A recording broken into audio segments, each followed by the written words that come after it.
Okay, this disassembly video is going to be over a Scar L. It looks like a VFC and there's some pretty cool tape on this. Here's mine, which is a Scar H, and you can see the difference between a Scar L and a Scar H on the magazine. Also up here for the nozzle that is longer than the one here. Things to note right away, I can already see some of these parts in here are not stock. A lot of the VFC parts stock are pretty good, so I'm not sure what's been changed out. I see some things right here in a packet I'm going to have to go over. There's a spring here. This looks like a Systema, maybe an M150, M160, I'm not sure. And then on this gun versus this one, what other changes are different? From what I could tell, the difference here is this is made as a one piece. This whole body is one piece with the magazine feed. You can kind of see down in there, it's a one piece. But with this one, I don't know if this is newer, they kind of separated it, which is totally better. You can see that there, you could take this out with a screw that looks like right here, which is better because, you know, if this magazine hole right here chips, which I have seen before, not on this gun, but in other guns, if it chips, you need a new feed, and so something like this you're going to have to hand make, and that's going to be a pain in the ass. I've done stuff like that, and I've come through with it, but I just do not like doing them. So this one here is mine with a Polar Star, and you can see the nice trigger and the grip. I really like the grip. And then we're going to compare it to this one over here. This grip's okay. The trigger pull is very odd for me. I don't remember the trigger pull being like this. However, this is a Scar trigger. From what I can tell, it looks like it. So everything here looks okay. I don't see anything else that looks different. So we're just going to go ahead and take this apart. The piston looks like it might be stock. It's kind of clearish. That's something you definitely want to get away from right away. I will also say these are probably one of the worst gearboxes to be working on. I don't actually mean the gearbox, I mean the gun. And when I say that, it's so much of a pain to take apart that if you actually don't do everything right, you just dread taking it apart again. Especially the Scar H, because of this piece right here. Intendedly, you have to take that out, and if you forget, you can't even put you get the gearbox in there, you got to take the whole thing apart. I've heard some of the screws stripping. I see down here at the bottom that the screws might be close to stripping on the pistol grip, which I hope that is not the true case, because how am I going to get inside this thing if they're already, you know, stripped? Right there, I was kind of hesitating to undo this, just because I was afraid, you know, it was going to start stripping right away. The other one, you can already tell, you can hear that, is stripped. It's bigger than this, so when that happens, we got to pull out the changeroo, right? We got to change things here today.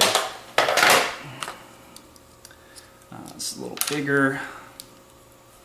Let's see if we can get this screw out. And I don't even think we can get this in there, so we're going to have to pick a different one. And the thing about mine is it gets them stuck, and so I have to hit them out with a pin. I think this one's okay.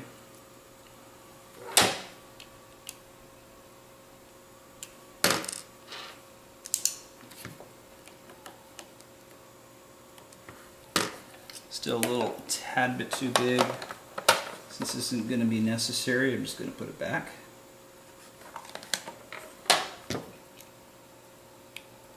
And that seems like it's barely going to make it.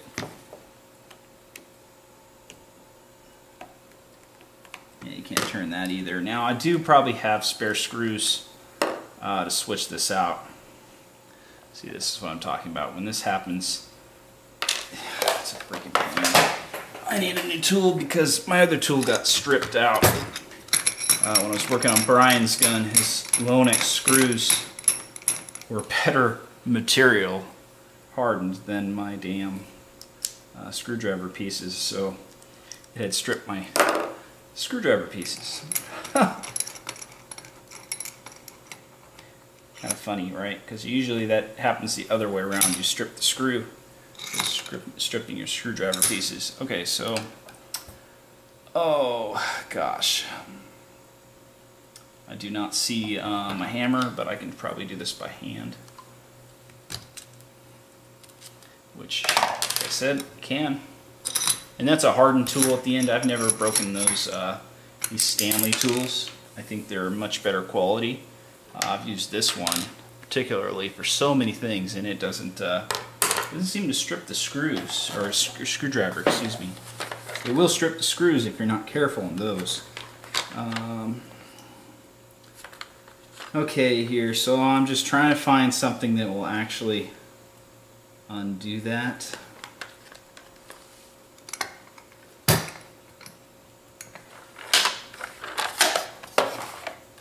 And I think from this point I'm just going to speed up the video of taking this apart, but I'm going to leave it so you can painstakingly see how much trouble it is.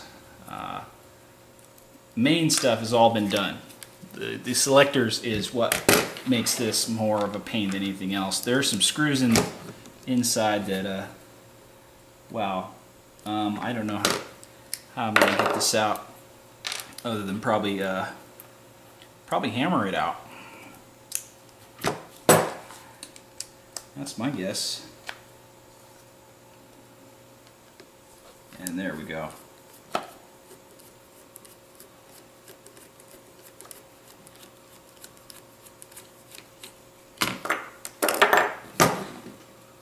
Wow, these are really taped up. It's not even on the positive, which is probably why the motor isn't turning on right now, but these are really taped up.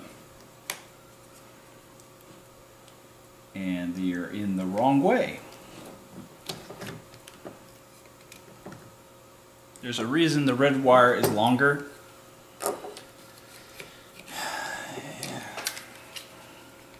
Seems I'm gonna have to get pliers because it's stuck around the wire.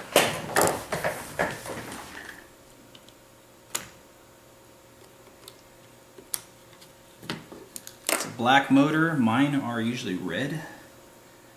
The pinion looks in excellent condition.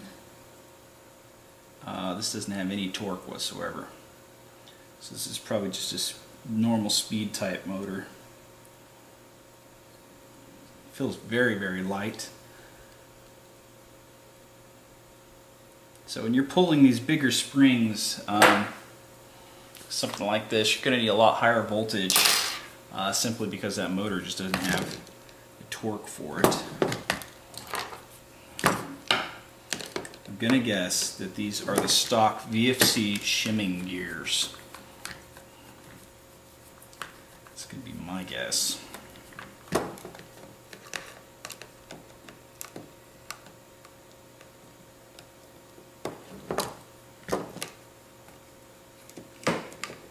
Can't see anything I'm doing. I swear one of these days when I get a more commercial type setup, I would have lights coming down, attachments for the screwdrivers, make it so I can attach things and see what the hell I'm doing. When I had my VFC Scar H, this red wire came off all the time, and I'm sure that's what this guy had problems with and why he taped it here. A trick around that, just for future reference for anybody else, you don't tape these. These you just insulate. What you do is you take this right here and you apply padding to the area high enough so that when you get it in there, it pushes down on the wire and it has nowhere to go. Okay, so go ahead and start taking out. Remember, this is different for me. Take out this part. And that's a very tiny hex. So we've got this hex right here. Get it into this.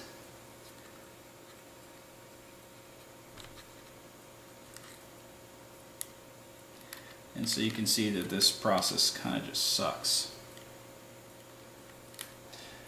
I mean, honestly, these small hex screws, when they start stripping and stuff, get to be a pain in the ass. They should better off just put a screw on the top of this. In my opinion, maybe they tried to make this like the real scar. I guess. I am recording. Talking to my mom, so she doesn't. Yeah, so you don't get on there. Okay, screws in there. I know that little girl was saying shit every time. Alright, pull this out. Turn this over here. Okay, at this point, you should be able to just, I think, lift this up, or it's this pin needs to come out. I can't remember. Oh, there's the back here. You have to undo. You're going to need this thing. Let's go ahead and undo this. I've actually had my screw strip on mine because a very tiny bit of it actually goes into the spring guide. So when it's stripped, the threading at the very end, it didn't work anymore. And in here, you know, that can happen again simply because it happened naturally to me. See, mine's gold. I replaced it myself. Alright, so once you get that out, there's a bunch of little screws here you're going to have to undo. Or just two of them actually, instead of a bunch. And be very careful with these. The threading inside the plastic can strip a little bit.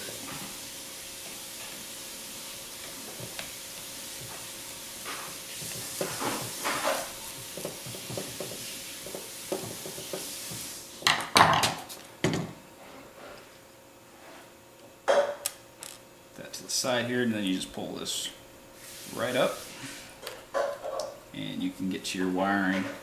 You're going to want to pop this off in here too. And then I think it just pops right out. Yes, it does. And what makes this more of a pain in the ass is not just taking the selectors off, it's getting the selectors back in. So, the flaw here for me, and I already see it happening on this Gearbox, is that this is not metal. And this is a big mistake by VFC. You can see here there's already some chipping of this plastic selector plate, excuse me. This happens to me twice. That is already chipped off, and you know it's going to start to break down your selector movement from here. So you can replace it, but it's just going to break down constantly because it's not metal. There is no metal piece for that. It's really a huge mistake by VFC to make out of this crappy ABS and then put a metal gear rotating with it. We can already see that the warranty seals broke on this, which we don't care. No one really cares. Alright, take this apart. I like working on the VFC gearboxes. I will tell you, I don't have any nightmares of gearboxes, but favors I do have. And this anti-bristle latch looks very awkward because the hole is like this, but the piece that goes in is like way down here. You know, it should be up here like this, and it's just a huge hole. You can leave this standing almost in the hole because it's so big. But before I do this, just because of the support of the screw, the piston's in the front.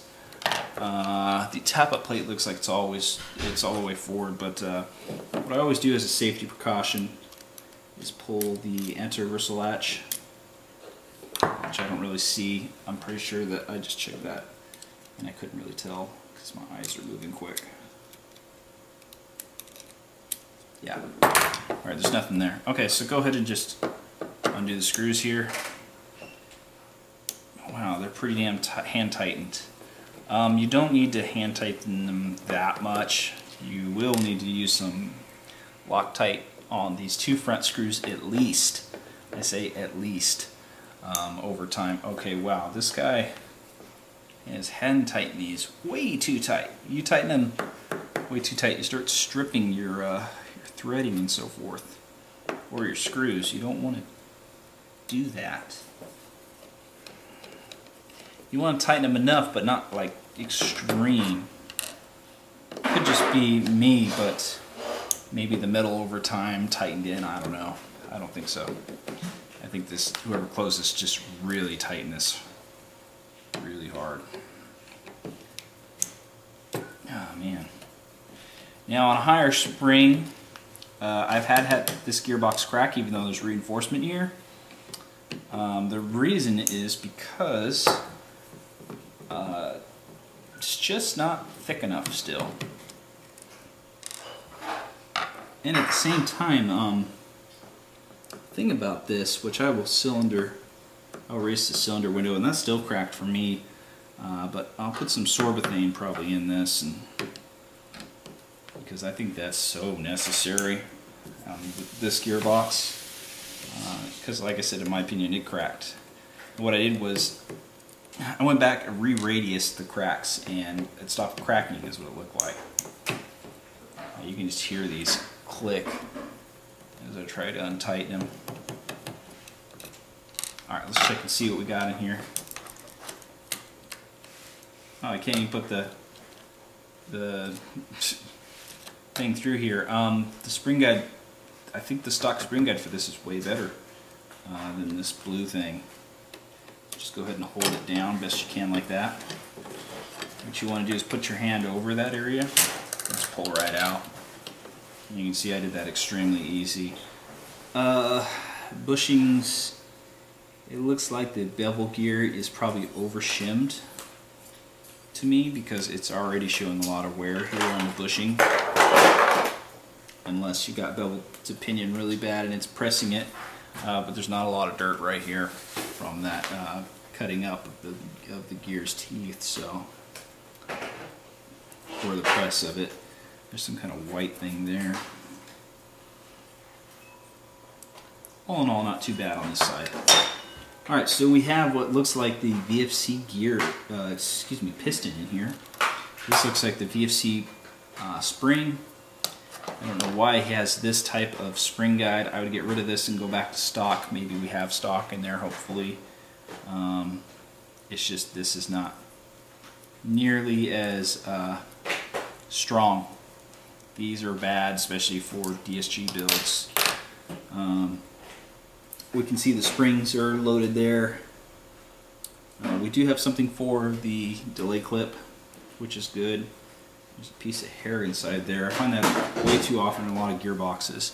Well, let's go ahead and zoom up here.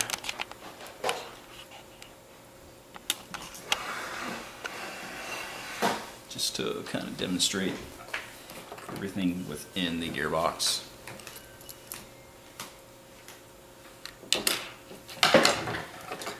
Alright, so let's go ahead and pull this bevel gear up. Bevel gear looks good, but it's different than the bevel gear I'm used to. You can see in the center here, it's got like a square shape right inside here. She broke it. See, as it rotates, that's kind of weird. Well, it's actually not square shape, just one part of it's square. Anyways, I'm gonna put that down. And here is the first latch. I don't know if this is stock. I don't believe it is. And these are, of course, stock. And I really hate this concept of these, so we're going to definitely pull those off and reshim it properly while it's already here. You know, nothing really concerning me other than maybe, like I said, he's using the stock spring. He wants to upgrade, but let's go ahead and pull out the other stuff and see what's going on. Alright, so we're going to pull this off here. And this looks like an SHS version 2 tap-up plate. It's definitely been replaced because this would be clear, this is clear. I'm just kind of looking around at different things here, but go ahead and pull this out. And I would definitely keep this. I've had nothing but good things about the SHS version 2 tap-up plates, so you know, that's good to keep.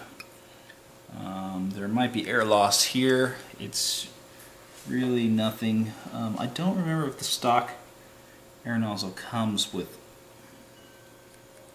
an O-ring. I don't think it does. We can put one in there. Okay, so here we go. Oh, there's already some stripping on this. And it's only going to get worse from this point.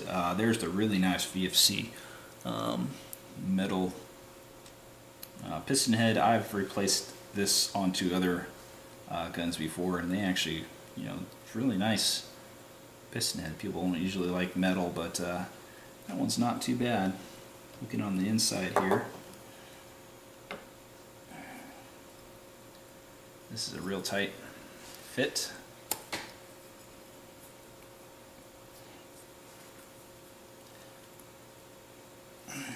Man, might have to do this with it. Jeez, that's a really tight fit. You can see that this ring going around is not actually an O-ring. It's just like some kind of, I don't know, maybe it's the same stuff as this, I'm guessing. So this is in great condition, the cylinder head.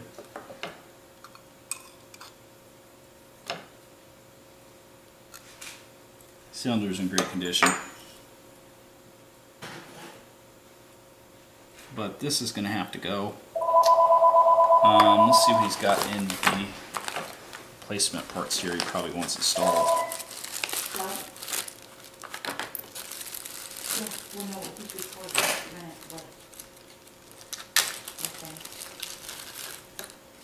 So this is no good anymore. Well, it's still okay to use, but you don't want to use it in your gearbox. Trust me, that you want replaced, which you already have replaced. You know, this you don't want to use. You can already see that there was probably some upward pressure here that hit this, my guess. This is an Angel's Custom piston. You don't want to use these because they're clear. They tend to crack, especially what looks here is it did crack. I don't know how well you can see that. This is a part of it. Don't want that in the gearbox. Yeah, that cracked right there. You don't want to use these. So I basically just said that and then saw the crack. These crack. The clear stuff you don't want. You want to go with something like a blue Lonex or something, or an SHS at least. See here, you don't want this clearness because, especially here, you can see a stripping right here. It's starting to strip out. Here's a good reason why. You can see right here that you probably heard that. I just pushed down this metal piece right here and it went inward. I don't know how well you can see that, but now it's gone really far in. Bad thing about that is it cycles through here. It gets harder on the spring is really compressed, and at this point the gear is right here to release and it strips, which it is doing right here because, you know, it can't catch this blade right here. It starts to go under inside. There's no reinforcement to hold this blade out, so that is just going to fail. And you can see that this is really just a throwaway piston, but the parts with it are good to keep. So let's go over other stuff here. So you don't want to use this piston. You probably put this in a crappy gearbox setup. The back here is bent, and again it's cracked. So here's the spring guide you want to use, I think, but it looks like something's wrong with it. The bearings have started to come out. Maybe it just needs to be tightened. I'm not sure. I've never seen one of these start to come apart. I'm going to have to look at that, but it looks like it can be tightened back down on here. I don't know. This is what you want to use, though. You don't want to use this unless you have to, if that one breaks down or something. Let's see what else we got in here. We have a bucking in here, but we have no barrel, so I don't know why he gave me this bucking here.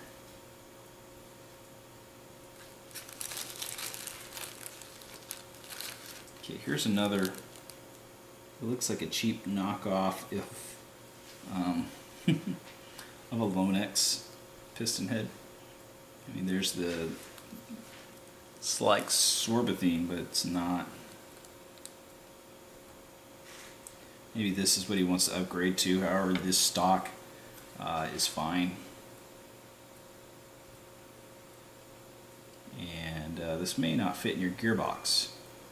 Looking at the, this is longer, and even more so, it has padding in front of it, so I don't know if this is going to fit in your gearbox.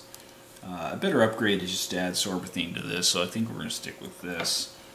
It's usually better to stay with stock parts when you don't need to upgrade, and this will go in something else, I'm not sure, for him.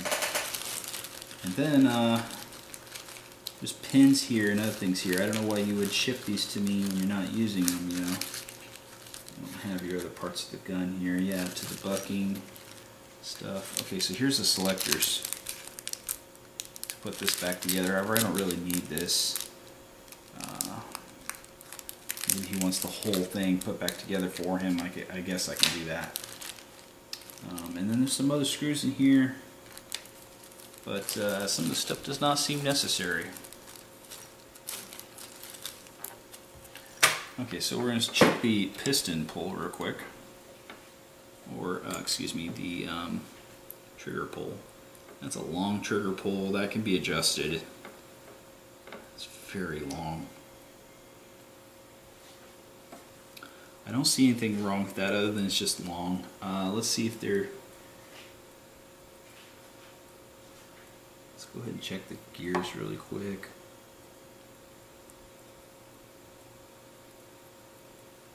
Pull that off so I can get to the gear. Nothing's broken.